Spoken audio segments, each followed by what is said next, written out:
송은재TV 시작합니다.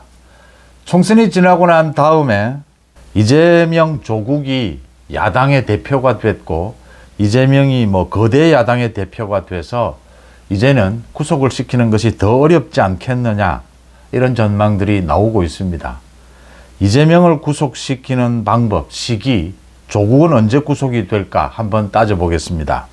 이런 이재명과 조국의 구속을 놓고 오늘 아주 중요한 일들이 두 가지가 있었습니다. 하나는 민주당 의원들이 대거 나서서 친문 쪽입니다. 고민정을 비롯해서 대거 나서서 이제 검찰이 문재인의 전 사위죠. 문재인의 전 사위에 대해서 수사하고 있는 부분, 이 부분이 아주 불법 수사에 가깝다라는 이렇게 국회에서 기자회견을 열고 검찰을 또 공격을 했습니다. 그러니까 민주당이 이재명까지 직접 나서서 검찰을 공격하는 데서 모자라서 이제는 친문 의원들이 문재인까지 검찰 수사로부터 보호하기 위해서 이런 기자회견을 열었습니다. 검찰을 마구잡이로 때리고 있는 것입니다. 그 다음 오늘 있었던 일입니다. 국회의장, 민주당의 국회의장을 놓고 4명이 경쟁을 벌였는데 후보 단일화가 됐습니다. 그러니까 친명 쪽이다 라고 보이는 정성호 후보직을 사퇴를 했습니다. 정성호도 사퇴를 했고 조정식도 사퇴를 했습니다. 그러면 남는 사람이 두 사람입니다. 추미애, 우원식입니다. 추미애로 이제 국회의장이 정해졌다라는 걸 의미를 합니다. 이걸 누가 이렇게 정리를 했느냐? 이재명은 입원을 해 있습니다. 박찬대입니다. 이재명의 뜻이다. 박찬대가 후보를 정리해 버렸습니다. 친명 쪽 후보를 정리해 버리니까 우원식은 아마 게임이 되지를 않을 겁니다. 우원식이 마지막까지 경선까지 가겠다라고 했는데 아마 압도적으로 추미애가 국회의장에 당선될 것으로 보입니다. 박찬대 원내대표도 추대가 됐습니다. 그러니까 4~5명의 후보가 거론이 됐는데 이재명이 조정을 한 것이죠. 모두 사퇴를 하고 박찬대, 이재명의 코딱지를 직접 떼주는 이런 박찬대가 원내대표로 추대가 됐습니다. 이재명이 지금 보여주고 있는 것입니다. 민주당은 이제 확실히 이재명이 독재를 하고 있다. 이재명 독재를 하는 당이다. 민주주의가 없어진 것이다. 민주당은 민주주의가 없어졌습니다. 이재명이 원내대표를 뽑는데도 자신의 의지대로 추대할 수 있다. 그 다음 국회의장을 이렇게 추대하는 이런 방식으로 후보 사퇴하는 이런 방식은 지난 40년간 우리 정치사에 없던 일입니다. 국회의장은 명분상으로는 이 삼권 분립에서 국회를 대표하는 얼굴이죠. 집권 여당에서 선출하기는 하지만 그래도 형식상으로는 국회의 대표 얼굴입니다. 집권 여당의 대표가 이걸 개입할 수 있어도 개입하지 않는 것이 그동안의 관례였습니다. 그런데 이재명은 이번에 과감하게 개입을 해서 교통정리를 해버렸습니다. 사실상 추미애로 추대하는 것이죠.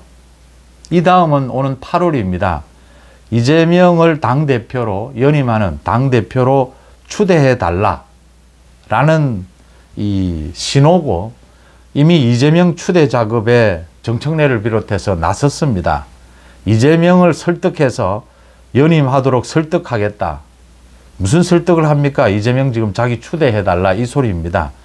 이런 민주당의 행태, 그 다음 민주당이 특검을 남발하고 있는 것, 각종 입법에서 독재적인 이런 입법권을 휘두르는 것, 이 모두가 위헌정당 소지가 있습니다. 이런 것들을 모두 주의 깊게 지켜볼 필요가 있고요. 이재명이 이렇게 자신이 이제 당대표 연임, 추대까지 하게 되면 이렇게까지 하는 이유는 자신의 사법 리스크 때문입니다. 국회 일당 독재로 이끌어 가겠다. 추미애, 개딸들을 동원을 해서 개딸들이 추미애를 많이 주장을 하니까 이재명은 내키지는 않지만 그래도 추미애가 가장 윤석열 검찰총장 시절에 찍어내기를 했던 감정적으로 가장 맞서 있죠. 추미애도 자신의 영향권 안에 충분히 들어올 수 있을 것이다. 그래서 추미애로 추대하는 걸로 이렇게 교통정리를 했습니다. 이재명의 노리는 지점은 사법부를 때릴 수는 없습니다. 그건 이재명에게 불리합니다. 검찰을 때릴 수 있는 한 때리고 있습니다. 가짜뉴스를 이용해서, 모두를 이용해서. 그러면 이재명 조국은 구속될 가능성이 있느냐? 사법 리스크는 어떻게 갈 것이냐? 지금 오늘 오전에도 제가 말씀을 드렸지만 이재명 조국 모두 검찰에 소환돼서 조사받아야 할 건들이 여러 건 남아 있습니다.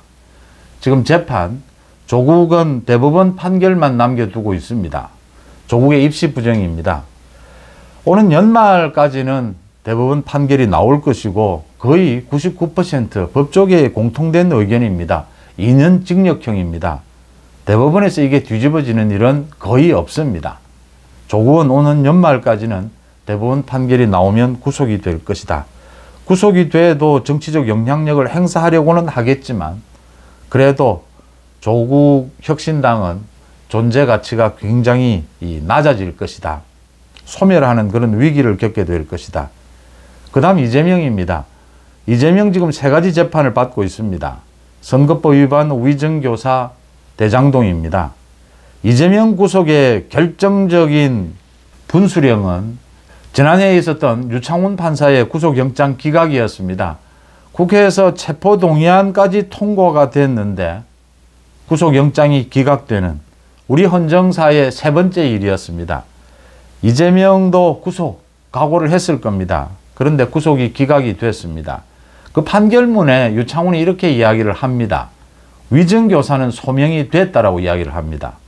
그 다음 나머지 부분도 굉장히 많이 소명이 됐는데도 불구하고 야당 대표이기 때문에 구속시키지는 않겠다. 이재명도 거의 최후 진술에서 거의 울먹이다시피 하면서 방어권만은 보장해달라. 구속만은 시키지 말아달라. 자신의 마지막 남은 방어권을 보장해달라. 이렇게 울먹였습니다. 유창훈이 법리상으로도 전혀 이해가 되지 않는 이렇게 구속영장을 기각한 것. 국회에서 체포동의안까지 통과가 됐는데도 구속영장이 기각이 되면서 이재명은 법적으로 정치적으로 살아날 수 있는 기회를 얻은 것입니다. 그리고 총선에서 민주당이 승리를 했습니다. 윤석열 대통령이 국정에 이런 변화를 가져오는 것은 총선 이후에 사법부에 맡겨두어서 이 판사들에게 맡겨서 이재명 구속이 이 많은 국민들이 생각하는, 합리적인 국민들이 생각하는 대로 구속이 되지 않는다. 그래서 이 정치적으로 어떤 변화를 모색해야 된다라고 결정을 한 것입니다. 이재명의 이 3가지 재판 가운데 가장 중요한 것, 구속의 가능성이 높은 것이 위증교사입니다. 위증교사는 사법방해입니다. 지금 방어권도 보장을 해줘야 하고 사법부 판사들이 대부분 이런 정치적인 재판, 야당 대표를 구속시키는데 부담을 느끼고 있습니다. 피하고 싶어 합니다. 그런데 구속을 시키지 않을 수 없는 것은 증거인멸입니다. 이 증거인멸로만 되어 있는데 사실은 이걸 좀 확대해서 해석할 필요가 있습니다. 최근 들어서 사법방해가 너무나 심각하기 때문입니다. 이재명뿐만이 아니라 변호사 숫자가 늘어나면서 재판 지연, 재판에서의 심리방해, 증거인멸, 위증교사 이런 사법방해들이 워낙 심각해져서 갈수록 이걸 엄벌에 처하는 그런 추세입니다.